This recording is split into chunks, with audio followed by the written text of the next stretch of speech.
Değerli kardeşlerim, Arifler Yolunun Esasları programımızın 7.sini inşallah beraberce yapacağız. Cenab-ı Hak rızasına uygun eylesin ve cümlemizi müstefid eylesin. Bu programda Sadat-ı Kiram'ın adabının esaslarından biri olan hizmet meselesini inşallah mevzu edineceğiz. Sadat-ı Kiram'ın dergahlarına baktığımızda hep şunu görüyoruz. Hizmet daima saliklerin, taliplerin seyri sülüklerini tamamlamaları hususunda tavsiye edilen bir amel olmuştur. Mesela Tarik-i Nakşi'nin piri Şah Nakşibend Hazretleri Kaddesallahu Sırrahul Aliye'ye üstadlarından birisi yıllarca sokaklardaki insanlara ve hayvanlara zarar veren şeyleri kaldırma vazifesi vermiştir. Yani öyle birkaç gün, birkaç ay değil, yıllarca. Bu bittikten sonra da yine yaralı, aç, yardıma muhtaç hayvanlara hizmet etme, onlara bakma vazifesi vermiştir. Böyle seyri sülûkunda yıllarca böyle amel ettirmiştir. Yine yolumuzun büyüklerinden Hacı Ubeydullah Ahrar Veli Hazretleri de hizmetiyle maruf ve meşhur bir Allah dostudur. Bizi bu yoldan götürdüler diyor. Yani öncelikle hizmete ağırlık vermiş, üstadlara verdirmiş. O bulunduğu şehirde hanlar oluyordu eskiden, böyle yolcuların konakladığı, şimdiki gibi oteller moteller yoktu. O hanlara gider, oradaki insanlara hizmet edermiş, hastalanırsa onlara bakarmış. Hatta sari, bulaşıcı bir hastalık döneminde yine o yolculara bakarken kendisi de o hastalığa yakalanmış. Ama buna rağmen o hasta haliyle yine o hizmet vazifesine devam etmiş. Yine yolumuzun büyüklerinden Mevlana Halid-i Bağdadi Kuddise Sırruh Hazretleri şeye gittiğinde Hindistan'a, orada Abdullah Dehlevi Hazretleri'nin dergahına vardığında kendisine ilk verilen vazife kuyudan su çekmek ve dergahın helalarını temizlemek. Mevlana Halid Hazretleri de devrin allamesinden birisi. Yani normal hoca da değil, molla da değil. Allame, çok büyük alim.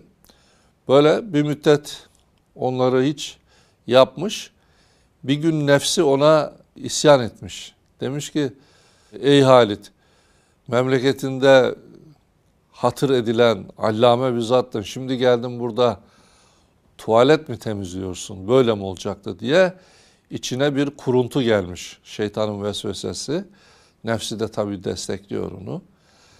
Hemen uyanmış tabii. Basiretli bir zat. Allah ondan razı olsun, makamını âli eylesin. Ey nefis demiş.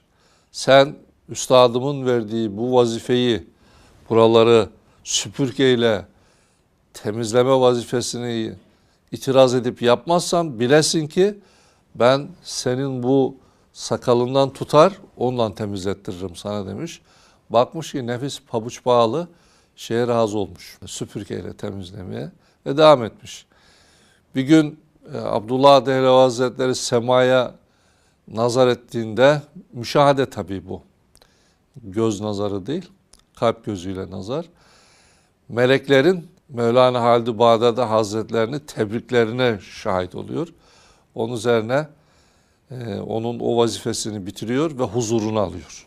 Devamlı nazar. Artık huzurundan ayrılmıyor. O vazife bitti diyor. Yani o nefsin terbiye olma sürecindeki vazifesini, o hizmet yapmış oluyor. Yine Şeyh Fethullah Verkanisi Hazretlerinin hayatına baktığımızda onun şeyhi, üstadı Seyyid-i Abdurrahman Taha Hazretleri'dir. Onun halifesidir ve oğlu Hazret namıyla maruf Muhammed Diyaüddin Hazretlerini ona havale etmiştir. Şeyh Fethullah Verkanisi üstadının oğluna kışın, şimdiki gibi araba falan yok, kızakla karda hareket ederlermiş. Hazret kızağa çekermiş, onu taşırmış böyle. Hatta Seyda-i Tahi'nin müritleri, onu tanıyanlar Şeyh Fethullah Verkanisi'yi tenkit edecek gibi olmuşlar. Hocasının oğluna kendini taşıtıyor gibi. O da onlara cevap vermiş. Hocam onu bana emanet etti. O nasıl yetiştireceğimi ben bilirim. Karışmayın demiş. Size emanet ettiyse siz bildiğinizi yapın demiş. İşte hep böyle büyük saadatlar üstadlarına, insanlara, dergahlara illa hizmet sürecinden geçmişlerdir. Böyle bir ameller olmuştur. Hele Gavs-ı Kasreva Hazretlerinin Seyyid Abdülhakim el-Hüseyin'i çok meşhurdur.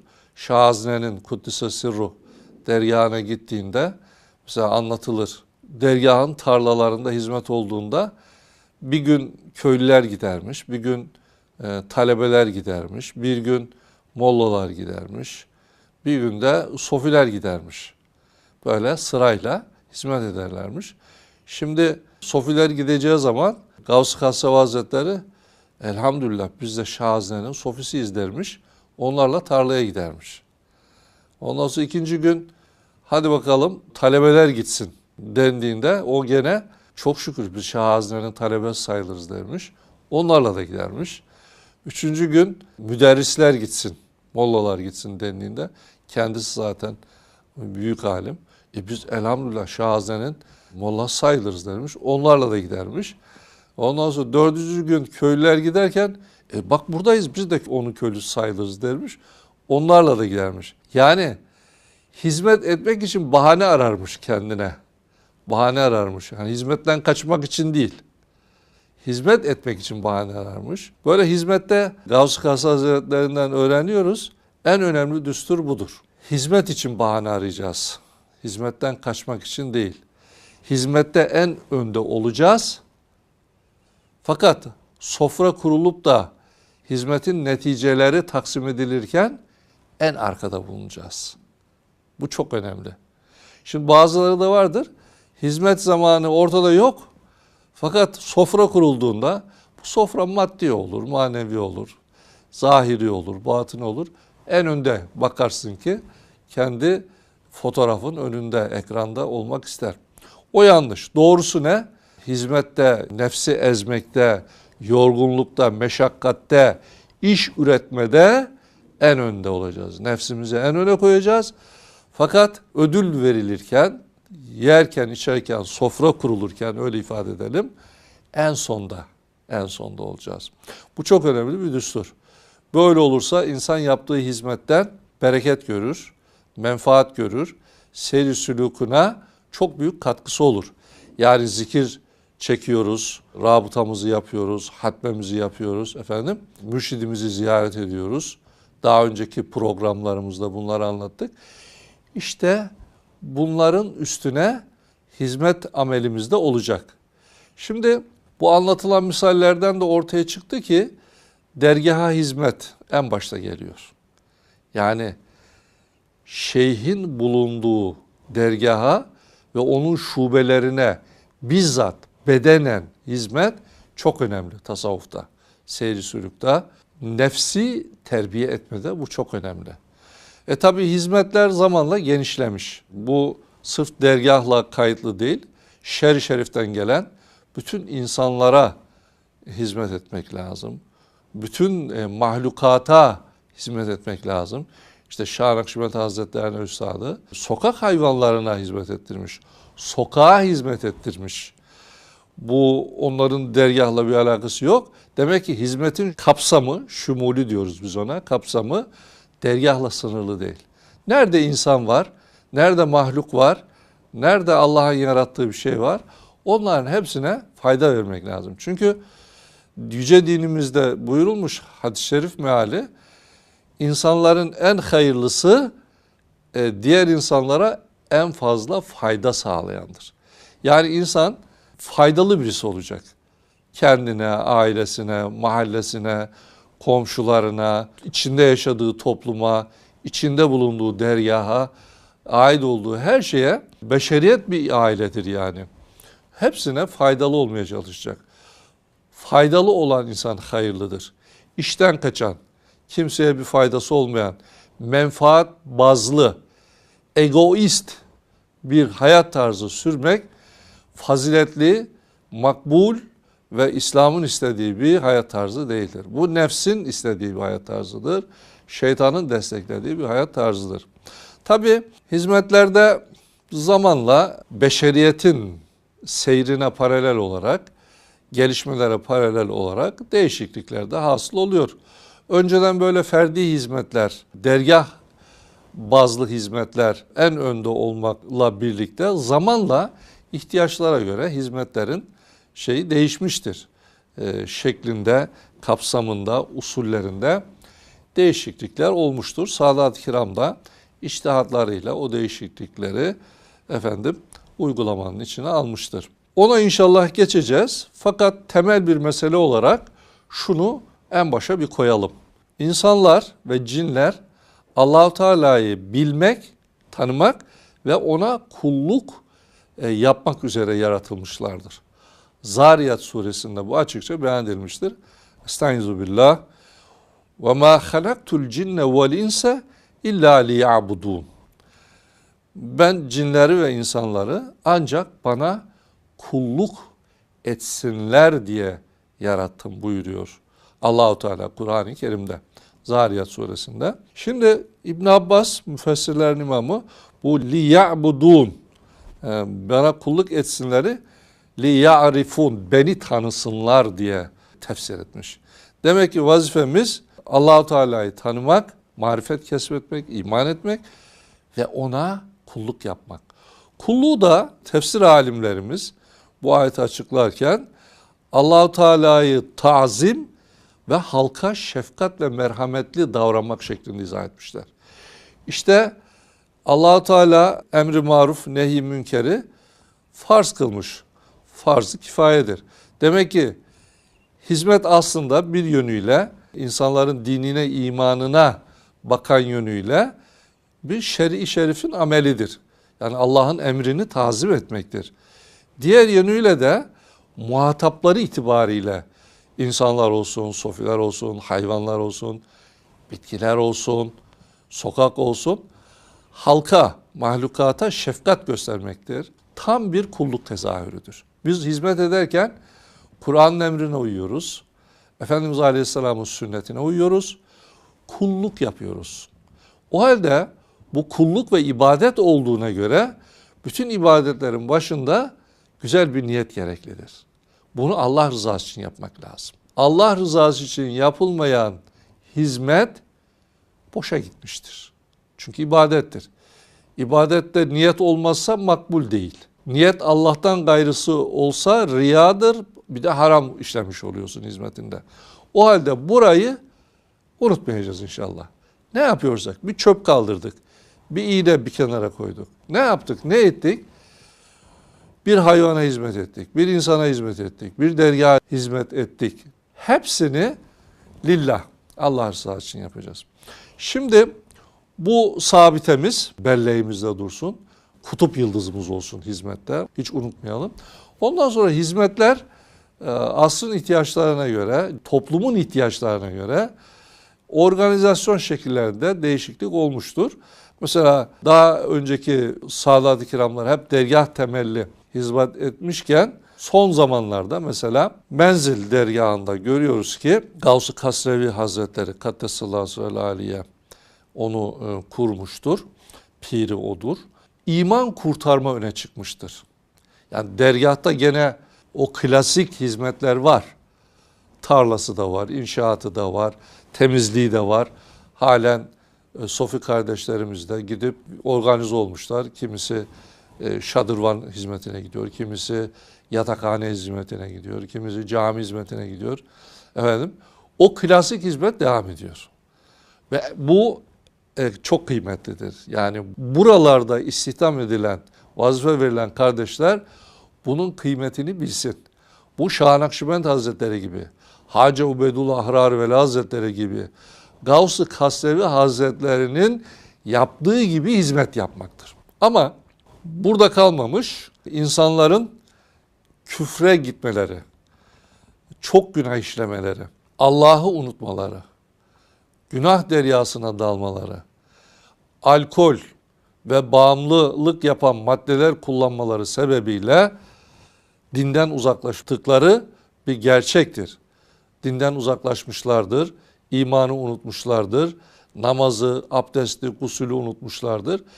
İşte son dönemin dergahları bu ihtiyaca binaen, ümmetin bu ihtiyacına binaen hizmet sahasını genişletmişlerdir. Mesela işte Menzil dergahı birinci meselesi 75 senedir iman kurtarmaktır. Allah'a inanmayan imana davet edilir. Oradaki bereketle, rahmetle çok insan halen de kelime-i şehadet getirerek gayrimüslimlerden, ateistlerden Müslüman olmaktadır.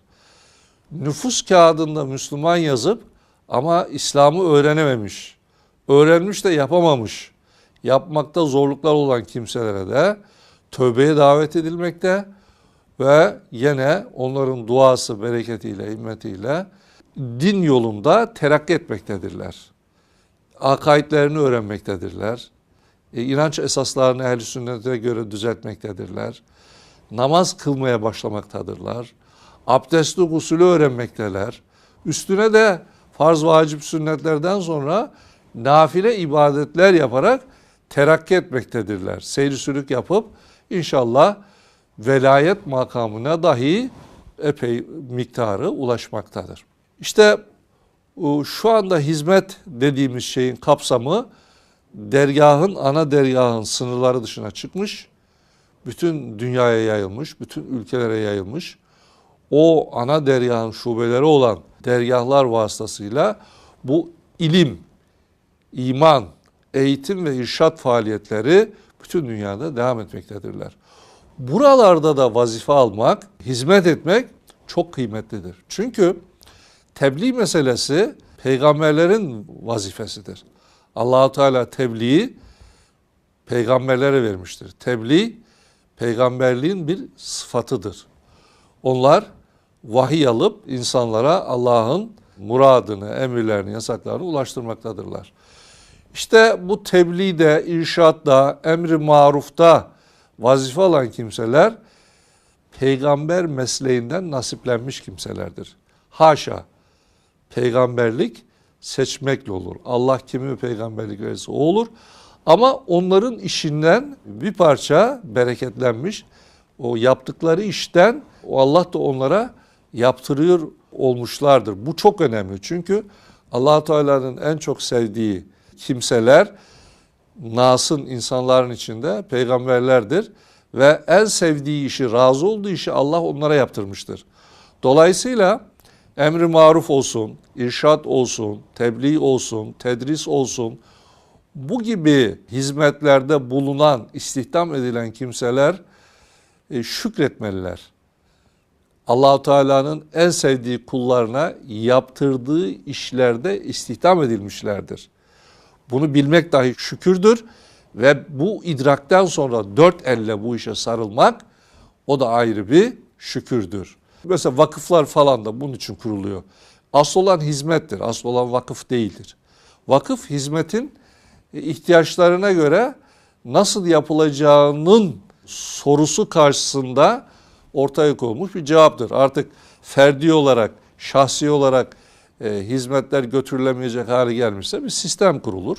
Buna da en uygun teşkilat vakıftır. Ama yani vakıf hedef değildir. Vakıf bir araçtır.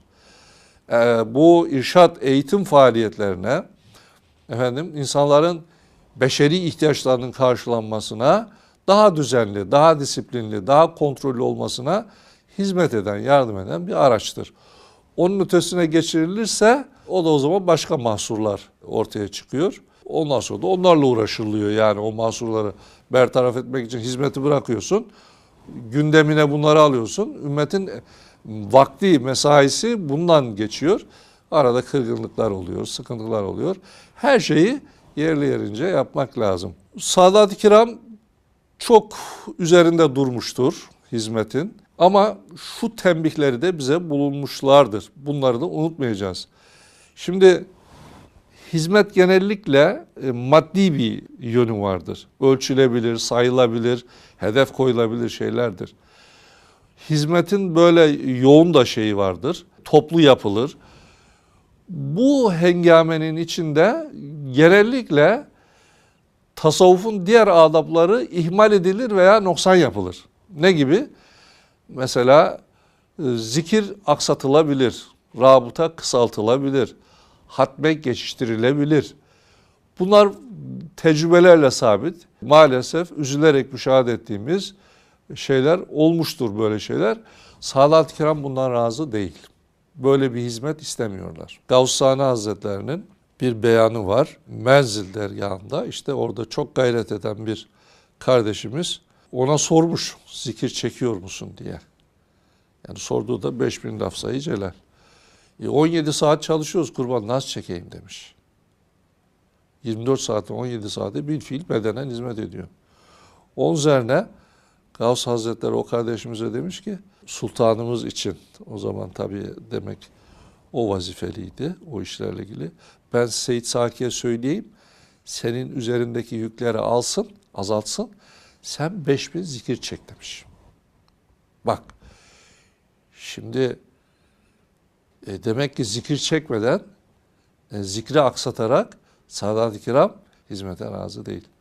Rabıtayı yapmadan, hatmeyi yapmadan razı değil. Hele hele namazı geçirerek veya geciktirerek veya mekruh vakitlerde kılarak hizmet yapmaya hiç razı olmazlar. Çünkü zikir dediğimiz nafile ibadettir.